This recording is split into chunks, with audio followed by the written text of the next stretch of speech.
हाताची नस कापलेला, गळा चिरलेला 25 वर्षीय MBBS डॉक्टर आदित्य हा त्याच्या बाथरूममध्ये रक्ताच्या थारोळ्यात पडला होता। आदित्यच्या अंगावरती शर्ट नव्हता।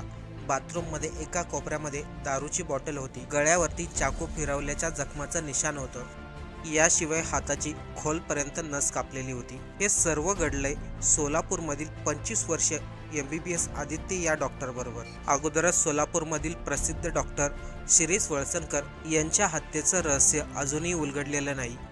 त्याचमध्ये तरुण असलेला 25 वर्षीय MBBS डॉक्टर अशा अवस्थेत सापडला। नेमका आदित्य बरोबर काय घडले चला सविस्तर पाहूया। आदित्य नंबियार, वय वर्ष 25, हा मूळचा केरळचा, परंतु त्याचे आई वडील अनेक वर्षापासून नोकरीसाठी मुंबईमध्ये स्थायिक झाले होते। घरामध्ये एकुलता एक मुलगा असल्यामुळे मुलाला मोठं डॉक्टर करण्याचं स्वप्न आईवडिलांचं होतं। त्याचप्रमाणे आईवडिलांनी आदित्यला शिक्षणही दिलं आणि तो MBBS डॉक्टर झाला। इंटर्नशिप म्हणून तो सोलापूरमधील एका हॉस्पिटलमध्ये जॉईन झाला होता। आदित्यचा स्वभाव एकदम साधा भोळा होता। तो प्रत्येक पेशंट बरोबर हसमुखाने बोलायचा, त्यांचं दुःख समजून घ्यायचा, गरजू लोकांना शक्य होईल तेवढं कमी खर्चामध्ये उपचार द्यायचं असं त्याचं ध्येय होतं। इंटर्नशिपसाठी सोलापूरमध्ये आला होता म्हणून तो सोलापूरमध्ये फ्लॅट घेऊन एकटाच राहत होता। आदित्य हॉस्पिटलमध्ये असताना एकदम मनापासून काम करायचा, पण त्याच्या मनामध्ये काय चाललं याच्याबद्दल कोणालाच काही कल्पना नव्हती। मंगळवारी आदित्यच्या वडिलांनी त्याला नेहमीप्रमाणे फोन केला, पण आदित्यने वडिलांचा फोन उचलला नाही। वडिलांना वाटलं आदित्य कदाचित हॉस्पिटलमध्ये बिझी असेल। पुन्हा 4-5 तासांनी त्याला वडिलांनी फोन लावला, तेव्हाही त्यांनी फोन उचलला नाही।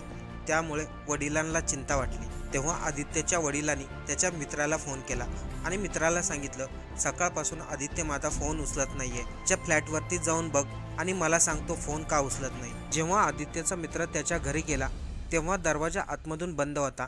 आदित्यच्या मित्रांनी त्याला भरपूर आवाज दिला, तरी देखील आतमधून कोणताही प्रतिसाद मिळाला नाही। त्यामुळे त्यांनी आजूबाजूच्या लोकांना सांगितलं। लोकांनी पण भरपूर वेळा दरवाजा वाजवला, आवाज दिला, पण आदित्यने काही दरवाजा उघडला नाही। त्यामुळे दरवाजा तोडून आतमध्ये जाण्याचा सर्वांनी निर्णय घेतला। दरवाजा तोडून आदित्यचा मित्र जेव्हा आतमध्ये गेला तेव्हा आदित्य हा बाथरूममध्ये रक्ताच्या थारोळ्यात पडला होता। बाथरूममध्ये सर्वच जागेवर रक्तच रक्त दिसत होतं। त्याला तात्काळ हॉस्पिटलमध्ये ॲडमिट करण्यात आलं।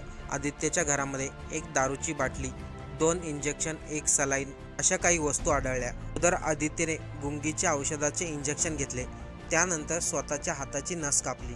तेव्हाच कदाचित तो घरामध्ये फिरला असावा। त्यानंतर त्यांनी याच नशेमध्ये गळ्यावरती देखील चाकू फिरवला। त्याला तात्काळ हॉस्पिटलमध्ये ॲडमिट करण्यात आलं, परंतु अतिशय जास्त रक्तस्राव झाल्यामुळे त्याला डॉक्टर वाचू शकले नाही। पोलिसांनी घटनास्थळी धाव घेतली। जे काही पुरावे घरामध्ये आढळतात ते सर्व ताब्यात घेतले।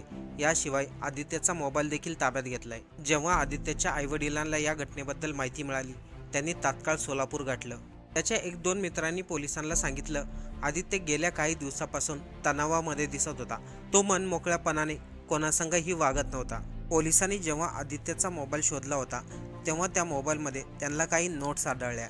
त्याच्यामध्ये आदित्यने लिहिलं होतं, हॉस्पिटलमध्ये खूप मोठं राजकारण चालतंय। डॉक्टर लोकांकडून जास्त पैसे लुबाडतात आणि आपण त्याच्याबद्दल काही बोललो तर ते आपल्याला कामावरून काढण्याची धमकी देतात किंवा तुझी इंटर्नशिप आम्ही इथे पूर्ण होऊन देणार नाही अशी धमकी देतात। असं बरंचसं काही आदित्यने हॉस्पिटलबद्दल लिहिलं होतं। या सर्व तणावामुळे MBBS असलेल्या आदित्यने आपलं जीवन संपवलं असावं असं पोलिसांना संशय आहे। पण तरी देखील आदित्यने जे काही केले त्याच्या पाठीमागे आणखीन कोणाचा हात आहे का, किंवा आदित्यला एवढं टोकाचं पाऊल उचलण्यासाठी